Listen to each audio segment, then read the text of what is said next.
नमस्कार, मैं संतोष कुमार अम्बेश दिल्ली से चल करके इस वक्त मैं पहुंचा हूं अलीगढ़। और अलीगढ़ में एक ऐतिहासिक कार्यक्रम में पहुंचा हूं। एक ऐसे कार्यक्रम में आप देख सकते हैं मेरे पीछे जो बैनर है वो बैनर है डॉक्टर भीमराव अंबेडकर स्मृति सेमिनार एवं सांस्कृतिक कार्यक्रम का ये आयोजन किया गया है। धर्मभूमि जो श्रेष्ठ जीवन के लिए एक आंदोलन करता है, इसके तत्वाधान में यहाँ पर नुमाइश ग्राउंड है अलीगढ़ में, उसके अंदर ये कार्यक्रम का आयोजन किया गया है। आप देख सकते हैं कि जिसकी अध्यक्षता में चल रहा है वो है डॉक्टर के.पी. चौधरी जी, जो कि SC/ST महासंघ के वो सेक्रेटरी जनरल हैं और तमाम वो देश विदेश में वो आवाज उठाते रहते हैं और उनके हक और अधिकार की बातें विदेशों में वो उठाते रहते हैं। आप उसके अलावा आप देख सकते हैं जो सांस्कृतिक प्रस्तुति के लिए जो वंदना सिद्धार्थ जी हैं और शशि भूषण जी हैं और बहुत तमाम ऐसे जो महान विभूति हैं जिनके संदर्भ में ये कार्यक्रम चल रहा है। और साथ ही साथ जब वर्तमान की स्थिति जब इस तरीके से होती है कि SC/ST OBC के ऊपर जो संरक्षित करने के लिए UGC लाया जाता है, कॉलेज में UGC पारित हो, जब वो लाया जाता है क्या वो बातें भी यहाँ पे दोहराई जाएंगी? क्या उसका भी समर्थन जो यहाँ पे जितने भी ये चल रहा है वो कहीं न कहीं वो SC समाज, ST समाज और OBC समाज मिलकर के इस कार्यक्रम को कर रहा है। मगर सबसे बड़ा जो सवाल है वो सवाल उठता है जो वर्तमान जो स्थिति परिस्थिति जो चल रही है वो UGC को लेकर के, क्या ये समाज UGC का समर्थन करता है कि नहीं करता है? फिलहाल जो अभी सुप्रीम कोर्ट ने अभी स्टे लगाया हुआ है UGC पे, क्या एक दूसरी तरफ सवर्ण है उठता है कि नहीं है, वो विषय यहाँ पे होता है कि नहीं होता है। पूरे देश में ये देश आंदोलित हो चुका है UGC को लेकर के। एक पक्ष मानता है, स्वर्ण पक्ष मानता है कि UGC नहीं आना चाहिए, UGC कानून नहीं होना चाहिए, और दूसरा पक्ष जो है बहुजनों का सबसे बड़ा जो बहुजनों का जो समाज है जो 85% कहा जाता है, उनका मानना है कि UGC बिल आना चाहिए। तो इसी के साथ में मैं चलता हूँ अंदर की ओर। बड़ा है, हॉल है, काफी बड़ा है, लगभग कई हजारों लोग यहाँ पे बैठ सकते हैं। उनकी कुर्सियां यहाँ पे लगाई गई है और ये नुमाइश ग्राउंड जैसे मैंने पहले बताया नुमाइश ग्राउंड है। और इस वक्त जो है उनका वक्तव्य चल रहा है, दुनिया में हैं जो और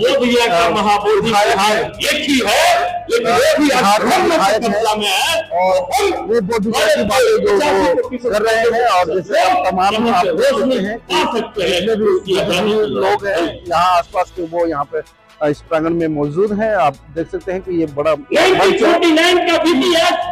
मंच है और बीच में जो अध्यक्षता कर रहे हैं उनके अध्यक्षता में ये इस कार्यक्रम को किया जा रहा है। और तमाम वो आयोजक जो अध्यक्ष और वो टीम के साथ मौजूद है और अधिक जो आप देख सकते हैं साथ में जो भंते जी है वो भी है यहाँ पे मौजूद है। आप एक बार मैं दिखाना चाहूँ कैमरे के माध्यम से, तो ये पूरा ये मंच आप ये देख सकते हैं, काफी बड़ा मंच और काफी सजावट है।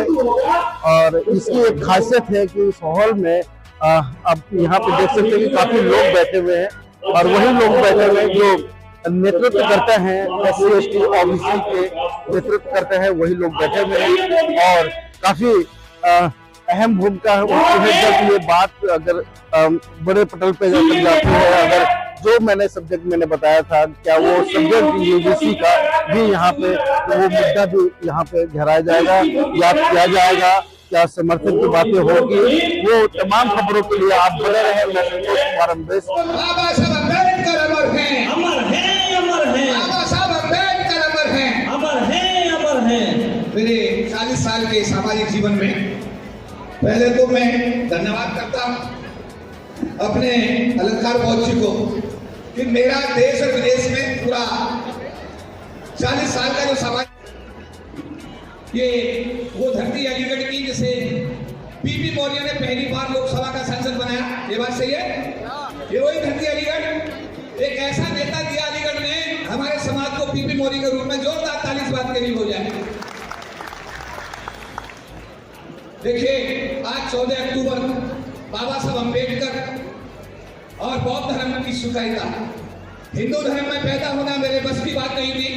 हिंदू रहकर के मैं मरूंगा नहीं। ये बात सही है? कहा था। अब सवाल यह है कि भारती जी ने भी कहा, मैं भी कह रहा हूं कि आज का प्रोग्राम डेडिकेट है किस चीज के लिए? 14 अक्टूबर 1956 के लिए, जिस दिन बाबा साहब अम्बेडकर ने नागपुर की दीक्षा भूमि में बौद्ध धर्म स्वीकार किया था। ये बात सही है? हम अपने आप से पूछें कि क्या डॉक्टर अम्बेडकर के जो रिजर्वेशन 25% का हमारा लोकसभा विधानसभा का रिजर्वेशन और 22.5% का सरकार की नौकरी में रिजर्वेशन के अलावा क्या हमने उनकी दी हुई शिक्षाओं को अपने जीवन में उतारा या नहीं उतारा? ये सवाल आपका अपने आप से। यह अटल बिहारी वाजपेयी तत्कालीन प्रधानमंत्री के एक बात में कोट करके आपको जगाने की कोशिश करूंगा। तत्कालीन प्रधानमंत्री अफगानिस्तान के दौरे में थे। पत्रकारों से पूछा कि आपको यहाँ आकर के कैसा महसूस हो रहा है? तो उन्होंने कहा कि इस मिट्टी में हमें अपने पूर्वजों की खुशबू आ रही है। अगला सवाल यह था कि आप भारत के वजीर आजम में प्रधानमंत्री हैं, वहां पर SC ST जो OBC और जो माइनॉरिटी के जो आपके आदिवासी मूल निवासी हैं, उनका आपके खिलाफ आंदोलन की स्थिति क्या है? वो हंसे और हंसकर बोले कि भारत का मूल निवासी, भारत का आदिवासी हमारे एजेंडे पर काम करता है। उसका अपना कोई एजेंडा नहीं है। जब उसका बच्चे का जन्म होता है तो उसका नामकरण संस्कार हम करते हैं। जब उसकी शादी ब्याह होती है उसकी तिथि हम तय करते हैं। और जब वो उसका मौत होती है तो उसका भी अंतिम संस्कार हम करते हैं। क्योंकि भारत के आदिवासी का मूल निवासी का अपना कोई एजेंडा ही नहीं है, इसलिए हमारे खिलाफ विद्रोह नहीं कर सकता, आंदोलन नहीं कर सकता। ये सोचने वाला सवाल। कितने हाथ हैं उठाओ जिनमें आज भी पत्थर की अंगूठियां कहां पर मौजूद है? कितने हाथ हैं जिनमें धागा बंधा हुआ है? अभी भाटी जी बता रहे थे, अरे भैया बेसिक चीज को जब तक आप चेंज नहीं करोगे बात बनने वाली नहीं। सरकार ने 98 आपको याद होगा जब सुप्रीम कोर्ट ने SC ST के रिजर्वेशन को खत्म किया था, 5 आरक्षण विरोधी आदेश जारी किए थे। आप सब लोगों को हमने दिल्ली बुलाया था, बुलाया था नहीं बुलाया था? और जब आंदोलन हुआ तो 99 में भारत के प्रधानमंत्री अटल बिहारी वाजपेयी को बोलने का मौका जब नहीं मिला, संविधान में 30 संशोधन आपकी ताकत के आधार पर किए गए, 81, 82, 85 तब जाकर के आपके आरक्षण को बचाने का ही काम हुआ। अगर 2 अप्रैल 2018 को आप आंदोलन नहीं करते, भारत बंद नहीं करते, तो सुप्रीम कोर्ट के एक जज ने हमारे SC ST जो एट्रोसिटी एक्ट उसको खत्म कर दिया था। ये बात सही है गलत है? अरे सही है गलत है? और अभी हमारी बिटिया से मैं बोल रही थी वंदना कि कोरेगांव की बात हो रही थी। अरे कोरेगांव ना हुआ होता और अगर 97-98 का दिल्ली में आंदोलन ना हुआ होता और 2 अप्रैल 2018 को अगर आपने भारत बंद ना किया होता तो आज का नजारा कुछ और होता। हम आपस में प्रेम करते हैं क्या? एक दूसरे को सहयोग करते हैं क्या? एक दूसरे के प्रति अच्छा भाव रखते हैं क्या? नहीं रखते। एक दूसरे की बुराई करने का कोई मौका छोड़ते हैं? नहीं, बिल्कुल नहीं छोड़ते हैं। कि हमारी कमियां हैं जिनको हमें बेसिक रूप से समझना पड़ेगा। आज कल एक डिबेट हो रही थी टीवी पर, TV 9 पर, और मैंने कहा भैया ये देश हमारा है, हम इस देश के मूल नागरिक हैं, हम आदिवासी हैं और यूनिवर्सिटी ग्रांट कमीशन ने एक व्यवस्था दी है। अभी तो व्यवस्था लागू भी नहीं हुई है, उससे पहले आपके पेट में दर्द हो रहा है। हमारे को SC ST एट्रोसिटी एक्ट बाबा साहब बना करके कानून होने के बाद भी हमारे समाज की बेटियों के साथ बलात्कार, हत्याएं और अत्याचार, अन्याय इस देश में चरम सीमा पर है। अब तुम्हारे लिए यूनिवर्सिटी ग्रांट कमीशन ने एक छोटा सा ऑर्डर क्या पास कर दिया, एप्लीकेशन के आधार पर तुमने बवाल कर रखा है। अगर दूसरा समाज बिगड़ गया तो, अगर SC ST OBC सड़क पे आ गया तो देश में गृह युद्ध की स्थिति पैदा हो जाएगी। भाई ऐसा मत करो, क्योंकि हम तुम्हें भुगत रहे हैं। तुम बाहर गए हुए लोग हो, पुर्तगाली आए बाहर चले गए, वापस चले गए, मुगल आए वापस चले गए, अंग्रेज आए वापस चले गए।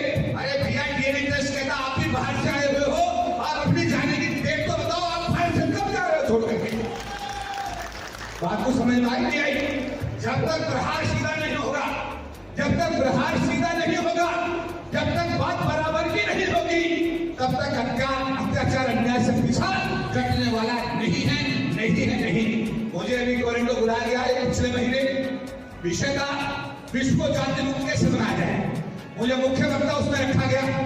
मैंने 1 घंटे के संबोधन में जो बातें कही कि डॉक्टर अम्बेडकर जैसा व्यक्ति कहकर गया कि धर्म कमीज की तरह जब चाहो तब बदल लो, जाति इस देश की त्वचा की तरह स्टिक की तरह है जो आदमी को जन्म से प्राप्त होती है, जीवन भर उसके शरीर से चिपकी रहती है और जब वो मरता है तो उसी के साथ चिपकती है। धर्म परिवर्तन तो आसान है इस देश में, जाति परिवर्तन करना संभव नहीं है। जब तक भारत को जाति मुक्त नहीं बनाओगे, विश्व को जाति मुक्त बनाना असंभव है, असंभव है। ये रिपोर्ट संयुक्त राष्ट्र ने उसको अपनी रिपोर्ट में प्रकाशित किया और आप लोगों को ये यूट्यूब पर उपलब्ध है, आप उसको बैठिए, समझिए, देखिए कि देश का दुनिया का नजारा क्या है। अरे भाई मेरे, बच्चा रोता नहीं तो माँ की दूध नहीं पिलाती। दुनिया में माँ और बच्चे का रिश्ता दुनिया सबसे मजबूत रिश्ता माना जाता है। माँ की दूध कब पिलाती है? बच्चा रोता है। मैं कहना चाहता हूँ जब तक रोगे नहीं, चिल्लाओगे नहीं, अपनी आवाज उठाओगे नहीं, ये बहरी गो की सरकारें हमारे समाज के लिए कुछ करने वाली नहीं है। 40 लाख लोग थे सरकार की नौकरी में बाबा साहब अम्बेडकर के दिए आरक्षण से, तत्कालीन प्रधानमंत्री इंदिरा गांधी के राष्ट्रीयकरण की नीति से, उनके बेटे राजीव गांधी के स्पेशल रिक्रूटमेंट ड्राइव चलाने से 40 लाख लोग सरकार की नौकरी में आए थे 1997 में जब पोस्ट ग्रेजुएट लागू हुआ था। आज 10 लाख लोग सरकार की नौकरी में बचे हैं। इस सेक्टर को मैं पिछले 30 साल से देख रहा हूँ। निर्विरोध राष्ट्रीय प्रधान महासचिव चुना जाता है, चेयरमैन मेरा 3 साल बाद बदल जाता है, लेकिन पिछले 30 साल में समाज के लोगों ने मुझे हर बार राष्ट्रीय प्रधान महासचिव की जिम्मेदारी दी है। बहुत जिम्मेदारी से कहना चाहता हूँ इस बात को आपसे कि आज 10 लाख लोग सरकार की नौकरी में बचे हैं। 10 साल के अंदर संख्या घट करके 2 लाख तक पहुंच जाएगी। डीजी क्षेत्र में आरक्षण नहीं, कुत्ता मर जाए, कानून है। इस देश की 1/4 आबादी के लिए आरक्षण का कानून तक नहीं बना। शर्म की बात है, सोचने की बात है। कुत्ता मर जाए तो कानून है, लेकिन इस देश की 1/4 आबादी के आरक्षण का कानून आज तक नहीं बना। तत्कालीन प्रधानमंत्री मनमोहन सिंह साहब से हमारा डेलीगेशन मिला। हमने कहा कि साहब ये बनना चाहिए। वो भला आदमी था, उसने तुरंत डीओपी के मिनिस्टर को कहा कि आरक्षण कानून बनाया जाए। वो तुरंत राज्यसभा में रखा गया, राज्यसभा में पास हो गया। आज तक वो लोकसभा के पटल पर भाटी साहब नहीं आ पाया। इतना आसान नहीं है कि आप समझ रहे हो। एक आदमी डॉक्टर मिलकर बहुत कुछ कर गया, हम क्या कर रहे हैं? अपने बच्चे और अपना परिवार। क्या वास्तव में हम समाज के गरीब गांव के बच्चे को गोद ले रहे? क्या गरीब गांव कहां से निकल गया, उस बच्चे की फीस दे रहे? क्या उस गांव के बच्चे को प्लास्टिक मुखधारा में लाने की कोशिश कर रहे? जवाब नहीं, हम किसी बच्चे की फीस नहीं दे रहे।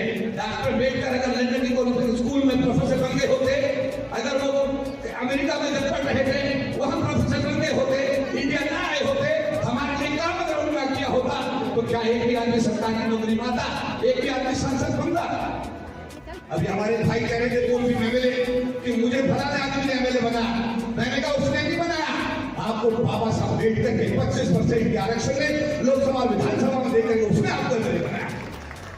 कई बार हम नहीं, मैं नौकरी में आया 2021 में नौकरी में राष्ट्रीय देने से पहले मैंने सोचा गया बुलंदशहर के मेरे गांव में पढ़ा, पैदा हुआ, वहां से 12वीं पास किया, बुलंदशहर के आईटी कॉलेज से बीएससी किया, मेरठ कॉलेज से पोस्ट ग्रेजुएशन किया, सरकार की नौकरी में अधिकारी बना, 2021 में इस्तीफा किया, विधायक किया और उसके बाद में एक राजनीतिक पार्टी का राष्ट्रीय महासचिव बन गया।